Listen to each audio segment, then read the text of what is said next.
Hi Pisces! This is Pisces Hub. Welcome to my channel. So for today's video, gagawa tayo ng daily reading for Pisces gamit ang ating The Mystic Red Rose Oracle cards. Okay, so alamin natin kung ano yung mga posibleng mangyari for Pisces sa araw na napanood niya ito. Okay?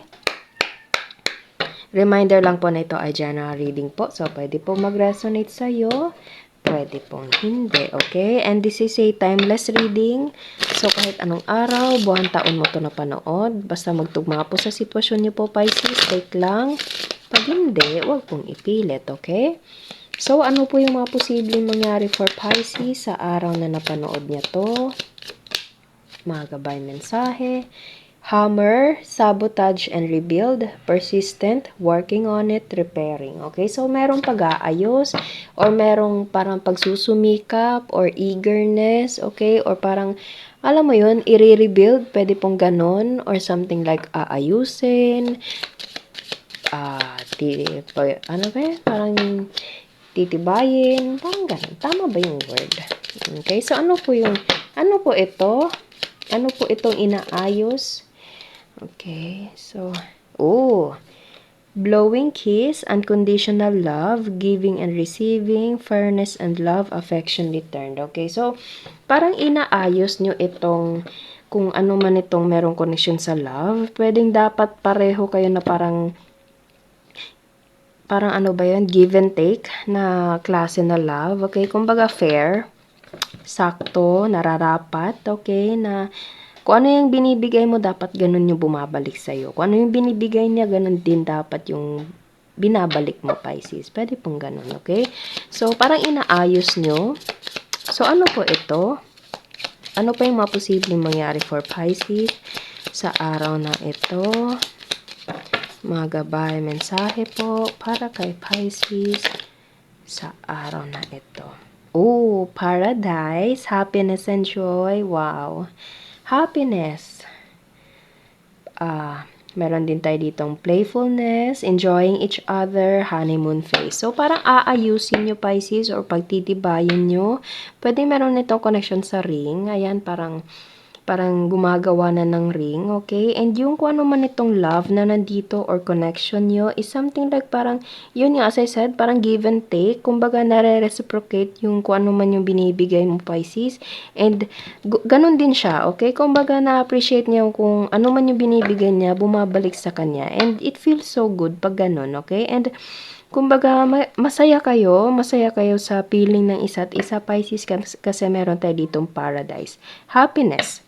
Okay, so, ang ganda ng tatlong cards na nandito. Sobrang ganda. Okay, puno ng kasiyahan, puno ng, alam mo yun, love, kung ano yung binibigay. Hindi siya one-sided, Pisces, kundi parang kung ano yung, parang kumbaga na ibabalik ko ano man yung love or something like effort na binibigay mo, bumabalik sa'yo, Pisces. And that's so good, okay? Ascending, learning and expansion, transcending, preparing for union, new phase. Okay, so as I said kanina, pwedeng aayusin, pagtatabahuan, i-rebuild, pwede. Ayan, no, meron tayo ditong rebuild mismo. Okay, so pwede meron kayong parang naging, feel ko parang meron kayong naging issue or conflict na kumbaga na pagdesisyonan nyo na, Pisces, na aayusin nyo na, okay, na kumbaga merong rebuilding, okay, repairing na mangyayari, and kung ano man yung binibigay, kung ano man yung nararamdaman nyo sa isa't isa, bumabalik, okay, and magiging masaya kayo. And meron tayo ditong preparing for union, learning and expansion. So, yun nga, merong lesson sa kung ano man yung nangyari, Pisces. And yung lesson na yun is yun yung parang magiging reason kung bakit kailangan yung ayusin. And Phoenix, new phase. Ayan, no, meron tayo ditong new phase, tapos rekindle, renew, growth, change mind, rise from ashes. Ito yun, no. Etong dalawang nandito is iisa nitong si Phoenix, okay? So, kung ano yung parang nangyari, i-rebuild nyo, aayusin nyo, and kumbaga meron panibagong landas, panibagong yugto sa inyo, na kumbaga magiging phoenix, okay? Alam nyo na kung saan, kung anong dapat, okay? And kumbaga, mas pipiliin yung, alam mo yun, pipiliin nyo pa rin yung isa't isa po. Parang ganon. Okay? So, merong comeback na naririnig ko dito and old school na dumako mismo dito sa The Hammer. Okay? Outdated thinking, conditioning, replaying events over in your head. Kumbaga, alam nyo na kung paano i-handle, especially yung the way na thinking, the way na alam mo yun, the way kayo mag-isip sa isa't isa, Pisces, okay? Pwede po to sa love mismo, pwedeng sa pagkakaibigan, sa family members, sa katrabaho, kung sino man itong dinidil nyo po, na kumbaga, kung ano yung mga nangyari dati, na alam mo yun, ayan o, nagkabuhol-buhol yung parang cassette natin dito. So, kung ano yung parang magulo, hindi naging maayos, yung mga decision na pabigla-bigla, okay? Aayusin nyo na, Pisces, okay? And you want a new start together with this person or people na kumbaga meron tayo ditong parang background noises, pasensya na, Pisces, ano? Pero yun nga, parang there's a rekindle na mangyayari and there's a phoenix right here. Alam nyo na kung paano i-handle, alam nyo na kung ano yung dapat gawin, alam nyo na kung ano yung mga dapat, alam mo yun, yung parang ayusin para maging masaya kayo. Okay? And that's so good. Ayusin nyo, Pisces. And grounding. Ayan. Stability and security, performance, growth, and endurance. Meron tayo ditong alaasa na ba yun? Growth and endurance, almost the same as dito sa ascending Pisces.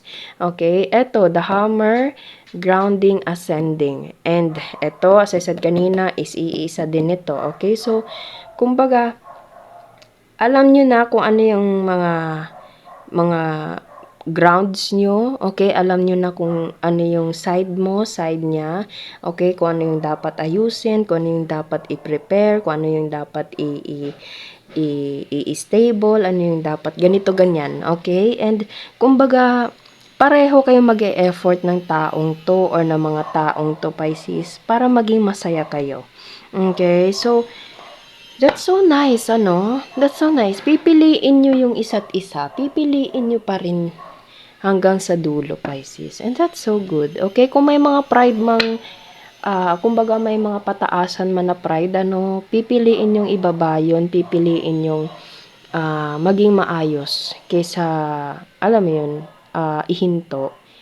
Kayong dalawa is parang, there's a big decision making sa inyong dalawa and magiging maayos. Okay? There's a comeback. And kung ano man yung buhol dati, Pisces, aayusin nyo ito. And alam mo yun, magkakaroon ng something like new start for the both of you. Okay? So, pwede po to sa lahat po ng kung sino man itong connection nyo po. Okay? Mapa-love, family member, friend, pwede din na matagal mo hindi nakakausap, katrabaho, pwede pong ganun, okay? And self-indulgence, self-worth and value, time to heal, shadow work, self-appreciation, okay? So, there's something na parang value, okay? Parang meron kayong natutunan sa journey na ito, Pisces. Meron kayong natutunan. Alam mo yun, parang nakapag-relax kayo, nakapag-muni-muni kayo sa isa't isa. And at the end of the day, pipiliin nyo pa rin yung isa't isa, Pisces. And that's so good. Alam mo yun. Ang ganda. And ship, it's either cutting ties or progression or arriving, okay? So, receive what you need. Ayan, no? Receive what you need, giving and receiving. So, feel ko parang paparating to siya, Pisces, ano? Paparating to siya. Kasi, sa mga nauna nating ano dito, parang aayusin, okay? So, pwede merong umalis, merong, alam mo yun, naglayag, parang nag-separate ways, okay? Pipiliin nyo yung isa't isa and there's an arriving right here. Arriving, new phase, new journey, okay, rekindle. So, So, sa panahon na parang pwedeng hindi kayo nag-usap ng kaibigan mo, Pisces, hindi kayo nagkibuan ng family member mo, hindi kayo nag-usap, naghiwalay kayo ng karelasyon mo, pwede pong ganon.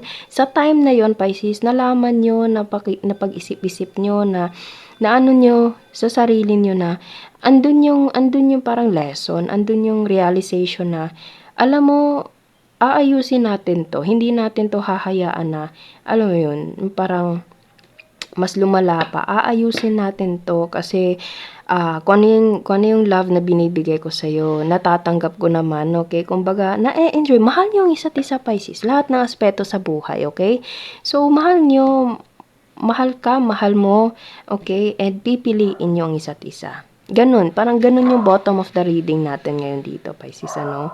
And that's so good. Ang ganda nun. Okay, so pasensya na kung medyo naputol, Pisces, ano, kasi medyo maingay yung background noises natin. So, yun po yung parang bottom of the reading natin, Pisces. Okay, so siguro kuha pa tayo ng dalawang card pa. And then, ayun, dalawa nga. So, ano po ito? Mirror and butterfly. Wow! Mirroring each other, self-reflection, as I said kanina, introspection, inner wounds. And then, nasundan siya ng butterfly, evolving and growth. Yung sinabi ko kanina, Pisces, next phase. Ayan no, new phase, next phase tayo, Pisces. And then, healing inner child, inner wounds, releasing from the past. Yes, parang, ayun nga, sinabi ko, sa time na parang, ayun, parang medyo naghiwalay kayo o hindi kayo nag-usap ng taong to, parang na-realize nyo, merong realization sa isa't isa, and pipiliin nyo, magde-decision kayo ng, alam mo yun, yung parang new start sa kung ano man yung connection mo sa taong ito, Pisces, okay? So, there's a next phase, evolving and growth. Ayan. Andyan, lahat na nandito, Pisces. Kung ano yung nararamdaman mo, nararamdaman niya. Kung ano yung iniisip mo, naiisip niya, Pisces. Kung ano yung naiisip, nararamdaman niya, naiisip mo. Okay? Kumbaga, konektado kayo. Okay? So, at the end of the day, meron kayong gagawin decision, Pisces, na, alam yun, piliin yung isa't isa at the end of the day, Pisces. And that's so good. Okay? Bottom of the deck is seduction. Attraction, teasing, hooking up and date, third party, temptation. It's either, kung hindi naman to third party, it's either, andun pa rin yung malakas na attraction for the both of you, Pisces. Sobrang lakas. Andun pa rin yung, kahit hindi kayo nag-usap ng taong to, yung connection nyo sa isa't isa, sobrang strong pa rin. Kaya, parang hindi nyo kayang, alam mo yon, itagal pa kung ano man yung nangyari dito and pipiliin yung ayusin.